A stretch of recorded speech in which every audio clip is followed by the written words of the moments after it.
que se agite el mar y se oculte el sol y parezca que no voy a sobrevivir. Sin mi corazón siente que es el fin, voy a mantener mis ojos firmes en el Señor. Circunstancias no alteran las promesas del Señor. Todo contribuye para mi bien. Cielo y tierra pasarán, pero... Reflexión. Orientación espiritual. Palabra de Dios. Fe. Servicio y una misión. Salva.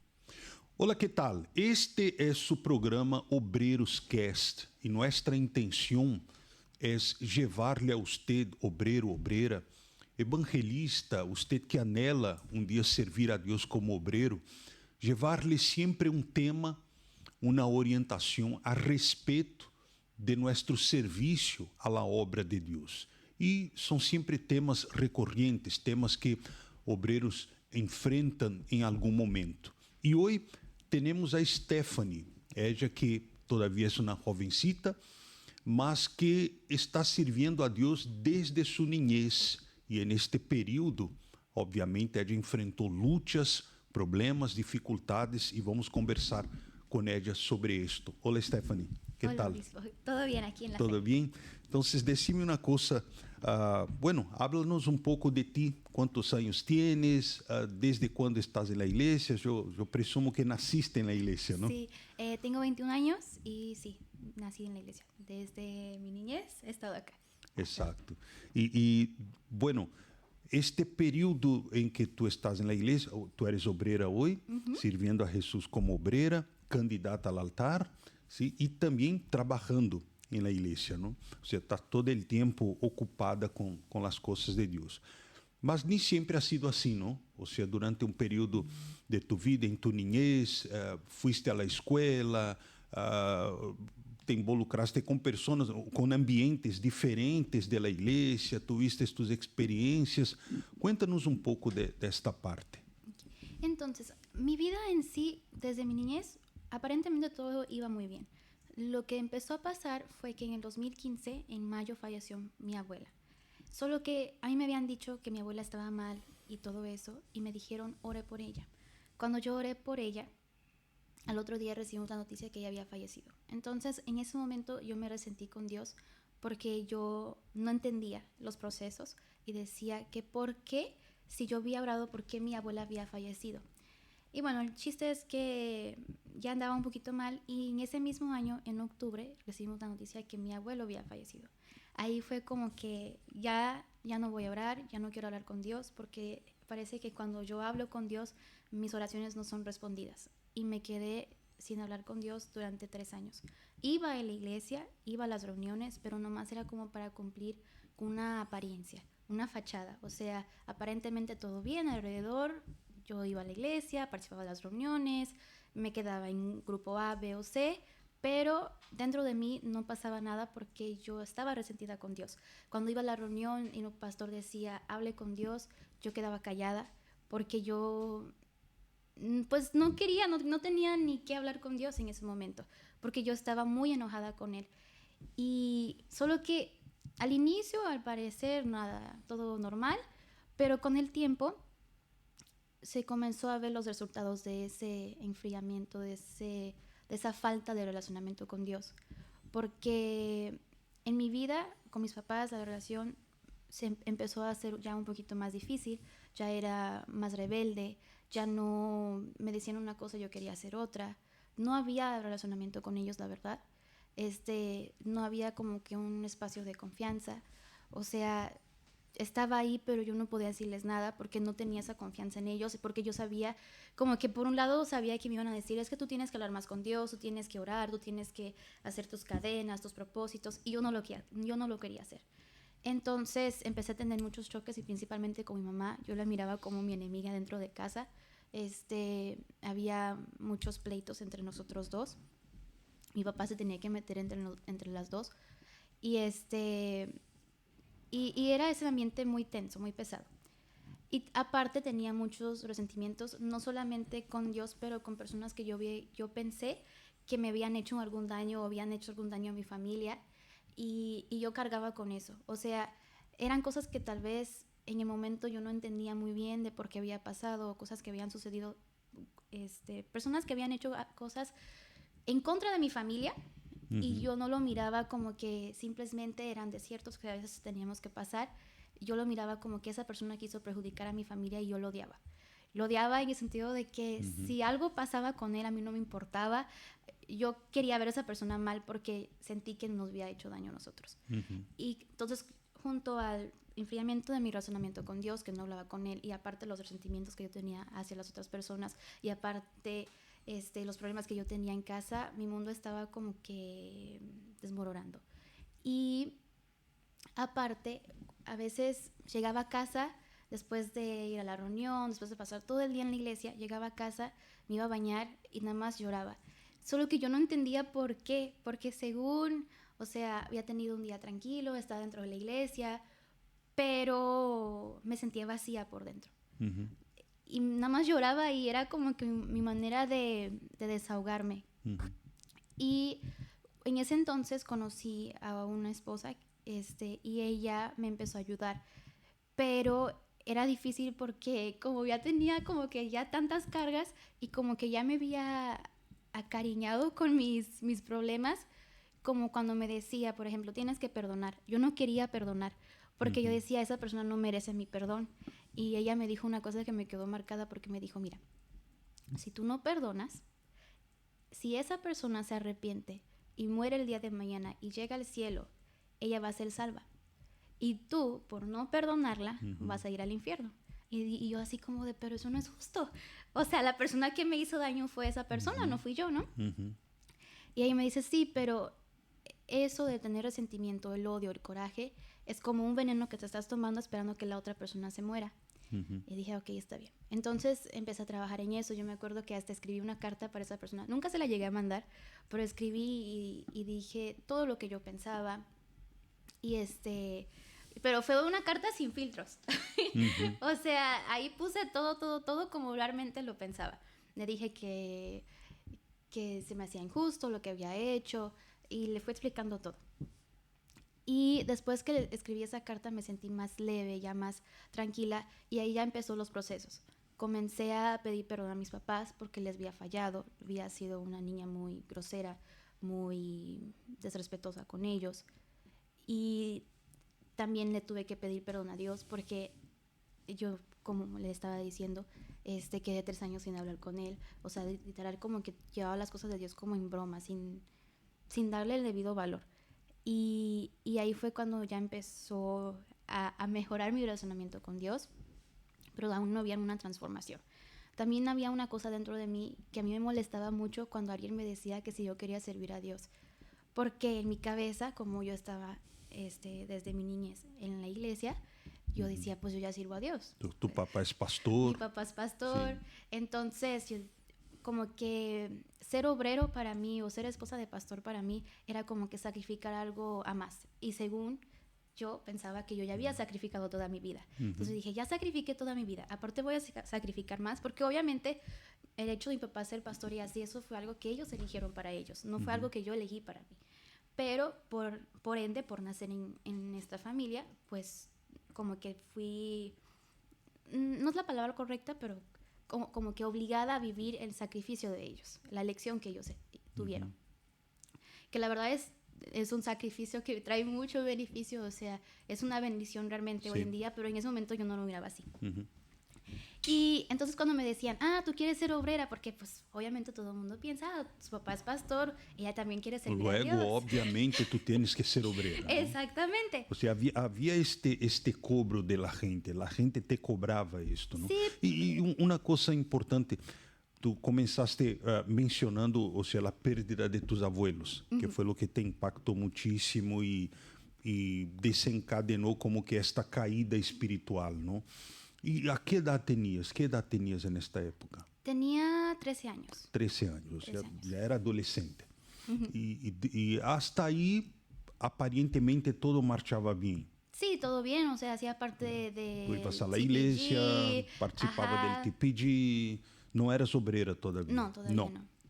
Y tenía, aparentemente, quien te veía, no, es una buena chica, una buena muchacha, está bien, está firme en la fe, y etcétera, etcétera.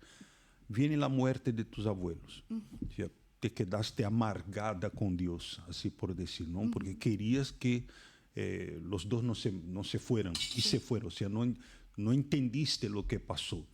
Y a partir de ahí comienzas, ya no hablo más con Dios, no, ¿por qué Él permitió eso? Y las cosas comenzaron o sea, tu cabeza no funcionaba bien, tú no tenías el entendimiento. Y ahí, sumándose a esto, viene una cuestión de que alguien perjudicó a tu papá de alguna manera, de alguna forma, y desarrollaste un odio sobre esta persona, ¿no? Y ahí comenzaste a alimentar este sentimiento. Y en este período, tú dijiste que tú ibas a la iglesia para mantener las apariencias, ¿no? ¿Y tus padres sabían de esto o no? Yo creo que en la cabeza de ellos sabían que tenía como que conflictos en mi interior, pero tal vez no entendían el grado de por qué estaba sucediendo todo o por qué mis reacciones. Porque yo nunca le dije a mi papá que paré de orar, o sea, yo nunca le dije que había parado de tener Sí, un ellos no razonamiento. sabían. Ajá, exacto, o sea, porque en la cabeza de ellos, pues me están viendo ahí sentada en la reunión, pues está participando. Pero dentro de mí ya había decidido que yo no iba a entregar mi vida a Dios. O sea, yo estaba ahí, pero no estaba ahí. Solamente estaba el cuerpo. Cumpliendo porque el un papel, ¿no? Exactamente, estaba cumpliendo una obligación. Iba a la iglesia para cumplir con una obligación, tal cual. O sea, no iba porque yo quería, no iba porque yo quería ver o conocer a Dios, no. Nada más iba para, como se te decía, ¿no? Cumplir con la apariencia. La hija del pastor está ahí participando, todo bien. Perfecto. Y ahí tú estabas comentando cuando te corté sobre, o sea, ahí pasa todo esto. ¿Cuál fue el momento, así, en este periodo en que te alejaste de Dios, o sea, te alimentabas este odio, este rencor en contra de una persona? ¿Cuál fue el momento, assim, que tú consideras más el peor momento de este periodo? Pues cuando llegaba a casa y como no le encontraba sentido a mi vida. O sea, llegaba, me metía a bañar y empezaba a llorar, pero todos los días volvió a hacer lo mismo, porque no había como que un momento de descanso. O sea, ya no tenía paz. Y me acuerdo que empezó la pandemia y también todo el mundo encerrado en su casa y así, y me dio más miedo porque ya empezaron a predicar mucho más, ya lo hacían antes obviamente, pero mucho más empezaban a platicar sobre el apocalipsis, que Jesús iba a regresar, y me daba mucho miedo. Entonces como que eso fue un foco que empezó a prender y así como de, oye, te tienes que entregar, la manera que estás haciendo las cosas, no, tienes que empezar a hacer las cosas bien. Y el obispo decía mucho en ese entonces que no es cuestión de un título que te va a salvar, porque también yo pensaba eso, que ser obrero nada más era cambiar de título, de hija de pastor a obrero, ¿no? O de hija de pastor a obrero a esposa de pastor, pero esos títulos no nos va a acompañar a la muerte. O sea, la que va a llegar y vas a tener que presentarse delante de Dios es la hija de Dios, ¿no? Es la hija de Dios, exactamente. Eso es el único pase a la vida eterna. Entonces yo entendí eso. Y el pastor hacía muchas vigilias donde buscábamos el Espíritu Santo. Ahí empezó a nacer esa sed. Y como le estaba comentando, lo que a mí me atrasó más para recibir el Espíritu Santo es que yo quería el Espíritu Santo como que por motivos egoístas, o sea, nada más para decir, sí, yo tengo el Espíritu Santo, porque otra cosa que me causaba mucha... ¿Y sería para dar una satisfacción a tus papás también? ¿Había este cobro adentro de casa o no? O sea, mis papás siempre me decían, tienes que buscar a Dios, tienes que recibir el Espíritu Santo, y en ese entonces mi papá, él empezó a cuidar de los obreros en México. Entonces también había esa cosa de que era, en mi cabeza era como Tu que... papá cuidaba de cuida los obreros yo y no su soy hija no es obrera. obrera. Ajá. Exacto, ni tiene el Espíritu Santo, entonces como que hubo esa autocobranza y también los demás pastores siempre me decían, tú tienes que entregar, tienes que recibir el Espíritu Santo, o tal vez era una simple pregunta, y ahí, ¿ya recibiste el Espíritu Santo? Entonces esas cosas como Principalmente en el grupo joven, ¿no? Ajá. Viene el líder del grupo joven, ya recibiste el Espíritu Santo y te sentías presionado que... por Sí, esto. de hecho, pero eso puso en mí un motivo equivocado de querer tener el Espíritu Santo, porque yo quería tenerlo, pero para ya como que ya, ok, ya lo recibí, ya déjame en paz, o sea, ya no me tienen que estar preguntando, ¿no? Sí. Y incluso, me acuerdo que cuando hacían las reuniones y decían, ¿quién no tiene el Espíritu Santo? Pase aquí enfrente. Yo no pasaba porque decía, imagínate que van a pensar, la hija del pastor no tiene el Espíritu Santo, me van a estar viendo, me van a señalar o me van a juzgar, ¿no? Pero llegó un momento que lo tuve que hacer. O sea, tuve que tragarme mi orgullo y reconocer que realmente yo no estaba salva, que si yo muriera en ese momento, que yo no iba a conocer a Dios, que yo no iba a ir al cielo. Entonces, ahí fue cuando empezó mi lucha. Pero aunque yo ya había como que llegado a ese pensamiento de que necesito a Dios porque necesito a Dios, no para cumplir con las expectativas de los demás, pero porque si no es una necesidad para mi alma, ahí ya fue obviamente mejorando mi comunión con Dios, ya quería ir a las oraciones, ya quería ir a la reunión, ya ponía atención cuando el pastor, el obispo decía que habláramos con Dios, realmente yo como que exponía todo lo que estaba pasando en mi vida, realmente empezó a tener con él como que ese razonamiento, pero lo que faltaba era que yo no quería servir a Dios en el altar. Entonces, cuando yo pedía, Dios, ayúdame porque yo quiero salvar almas y así, venía como esa voz que decía, ok, pero quieres servirme de tu manera. No me quieres servir de la manera que yo te estoy pidiendo, porque yo te estoy diciendo que yo te quiero en el altar y tú no quieres eso. Y yo como que intentaba negociar con Dios y dije, no, Dios, porque yo todavía había puesto en mi cabeza que al cumplir los 18 años yo iba a regresar a mi país, que iba a estudiar, iba a entrar en el colegio. ¿Cuál era tu país en esta ocasión? Aquí, Estados Unidos, sí. Tú estabas en México. Estaba en México. Sí, iba a regresar a vivir en Nueva York con mi abuela, ya iba a cuidar de ella, ya por fin como que tener mi familia cerca, porque pues obviamente por estar en la obra trabajar, seguir una carrera. Ajá, exacto, ya yo quería ser maestra, entonces iba a estudiar para eso y todo, entonces yo decía, Dios, pero no te preocupes, yo te voy a servir, porque aparte de ser maestra también quería ser empresaria, y como que ya tenía como que todo programado en mi cabeza. Y decía, Dios, no, yo voy a ir y en la escuela, si un niño se acerca a mí y dice que tiene un problema, yo le voy a ayudar, le voy a mostrar el camino. Si en mi negocio yo les voy a enseñar a mis empleados que también te tienen que conocer y así. Pero también llegaba esa cosa como que, oye, ¿sabes que en las escuelas no se puede hablar de Dios? Y yo decía, no, pero entonces yo voy a una escuela privada, pero la mayor parte de las escuelas privadas hablan diferentes religiones o la fe no encaja con lo que nosotros aquí aprendemos. Pero con mis empleados, sí, pero tú sabes que no vas a poder hablar todo el tiempo con eso porque se tiene que haber tipo una separación, el trabajo es trabajo y la iglesia es iglesia. Pero yo te voy a servir como obrero, o sea, no como que intentando negociar de alguna manera. Y al final Dios es como, no, a ver, te estoy diciendo que te quiero para el altar. Y yo, está bien. Entonces ya cuando por fin entendí eso, ya ahí fue más sencillo, ¿no? Obviamente vinieron otros tipos de luchas, otros tipos de problemas, pero lo que me faltaba para recibir el Espíritu Santo fue eso. Ahí me acuerdo como unas 2 semanas después hubo una reunión, una vigilia, y el pastor me invitó para estar. Y ahí yo fui, y esa vez fue diferente porque por lo regular siempre me sentaba hasta atrás. Y ese día dije, ¿sabes qué? Me voy a estar allá enfrente. Me senté allá enfrente. Ahí el pastor hubo un momento que él pasó un vasito con agua y él dijo, tal vez ustedes ya se hayan bautizado, pero tal vez no fue una entrega sincera. Ahora nosotros como por la fe, ustedes van a tirar ese poquito de agua en su cabeza y va a ser como si fuera un bautismo, para que ustedes sean limpios. Fue así. Después él dijo, ¿quién aquí no tiene el Espíritu Santo? Pase aquí enfrente. Eso era una cosa que a mí antes nunca lo hubiera hecho porque yo no quería. En ese día dije, ¿sabes qué? No me importa lo que van a pensar los demás. Y fui enfrente. Fui la primera a llegar ahí. No esperé que alguien más se acercara primero. No, yo fui. Y yo empecé a orar, a hablar con Dios como no era bonito, o sea, no buscaba las palabras mejores, nada, o sea, fue como que total transparencia, o sea, Dios, está pasando esto, yo quiero servirte. Y me acuerdo que cuando el pastor dijo, recibe el Espíritu Santo, no sentí nada, pero llegó esa certeza. Ya no tenía más miedo a la muerte.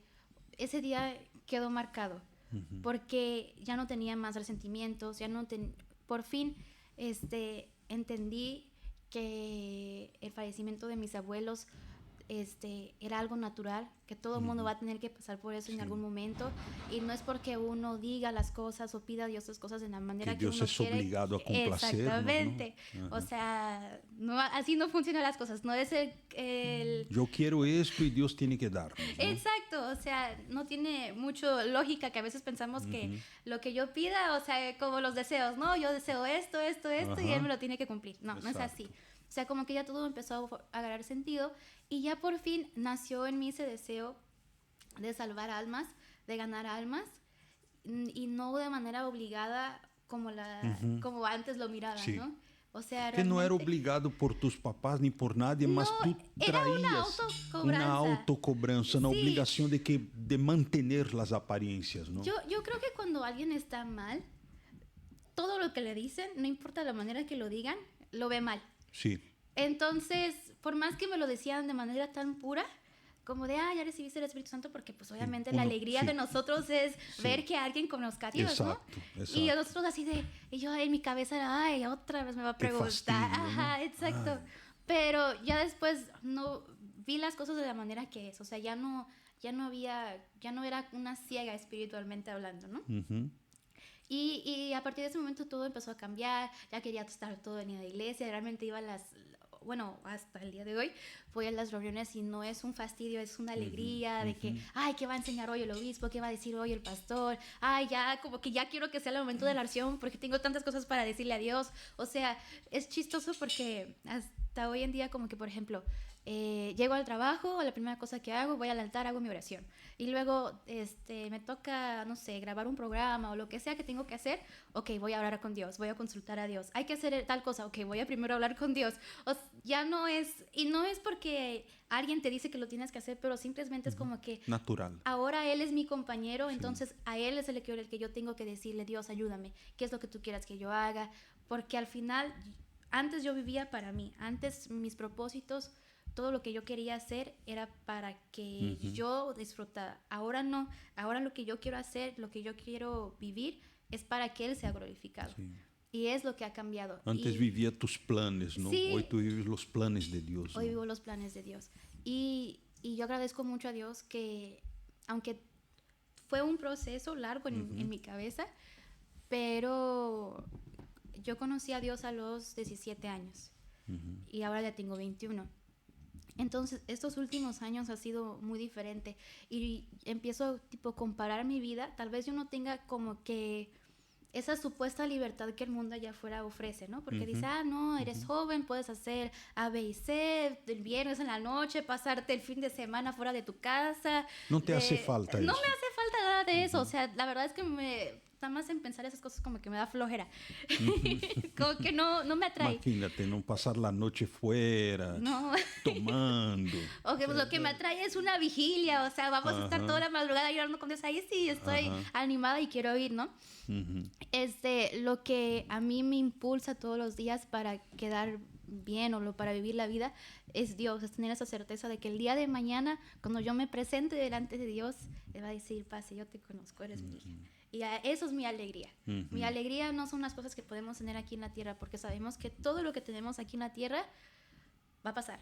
Un día lo tienes, el otro día ya lo perdiste.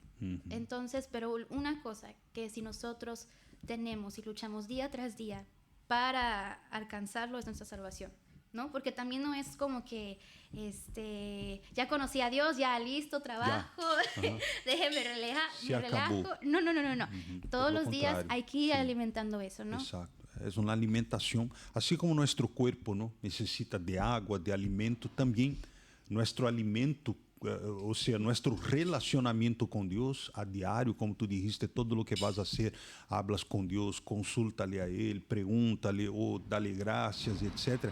esto es lo que nos alimenta, porque no sabemos el día de mañana, ¿no? El día de mañana puede haber una situación, una lucha, un problema, una injusticia, y todo va a depender de cómo uno está.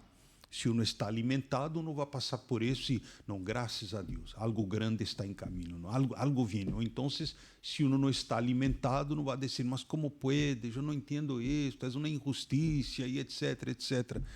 Bueno, así que naciste en la iglesia y a los 17 años conociste a Dios. Sí. O sea, pasaste toda tu niñez, adolescencia, ahí tratando de mantener una apariencia, tratando de agradar a tus papás de alguna forma. No, yo voy a la iglesia, estoy en la iglesia, mira aquí estoy, pero adentro de ti había un vacío enorme, lloraba, a veces no sabía por qué estaba llorando, y llegamos aquí, 21 años, sirviendo a Dios con esta alegría, con esta pasión, todos los días. ¿Y qué puedes decir? Hay muchos jóvenes en la iglesia como tú, o sea, a tu edad, y que también están en la iglesia, hijos de obreros, hijos de pastores, hijos de obispos, que nacieron en la iglesia, o nacieron o llegaron muy niños a la iglesia, llegaron con 3, 4, 5 años y todavía están pasando por el mismo conflicto que pasaste. ¿Qué puedes decir tú a estos jóvenes? ¿Cuál es la orientación que hoy Stephanie da a estos jóvenes?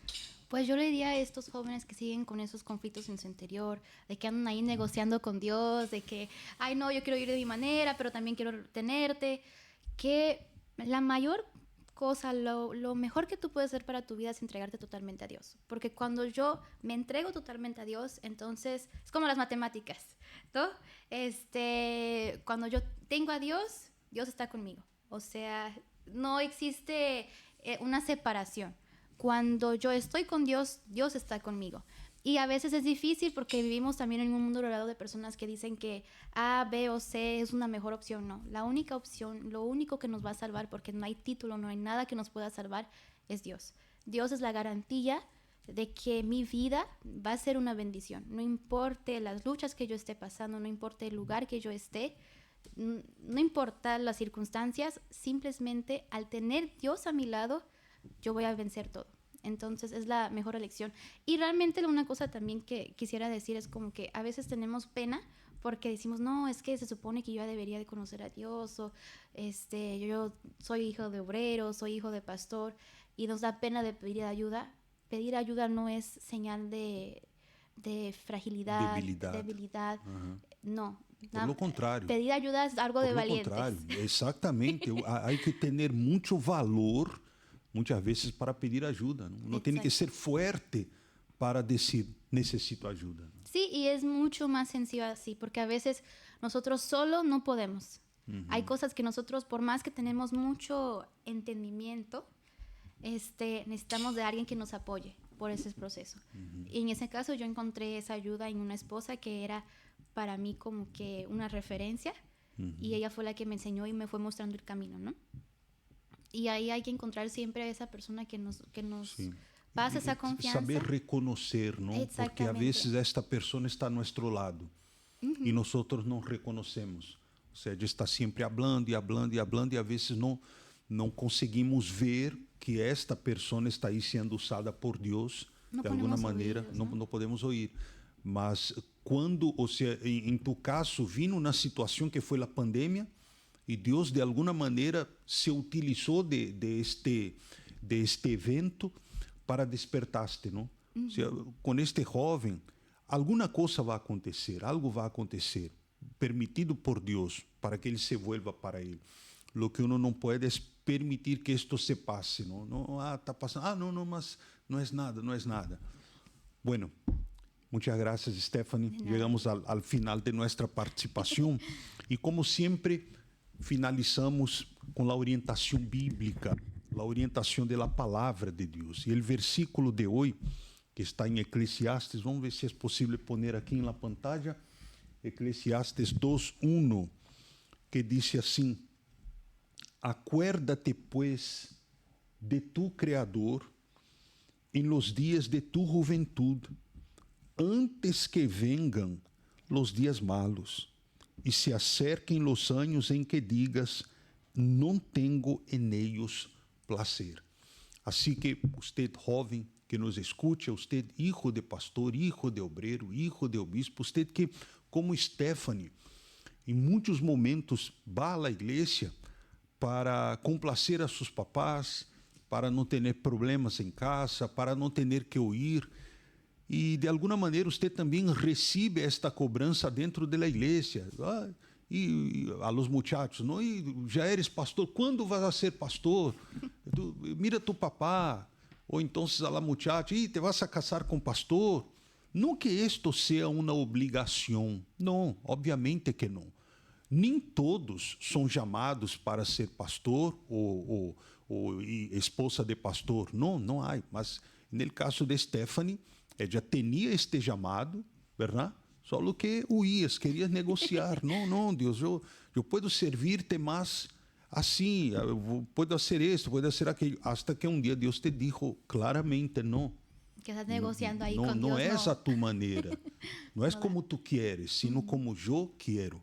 Não? Há muitos hijos de pastores, de obispos, que levam uma vida normal, digna, correta, têm suas carreiras, têm seus trabalhos e seguem uma vida com Deus, seguem sendo fiéis a Deus. Mas há aqueles que são chamados.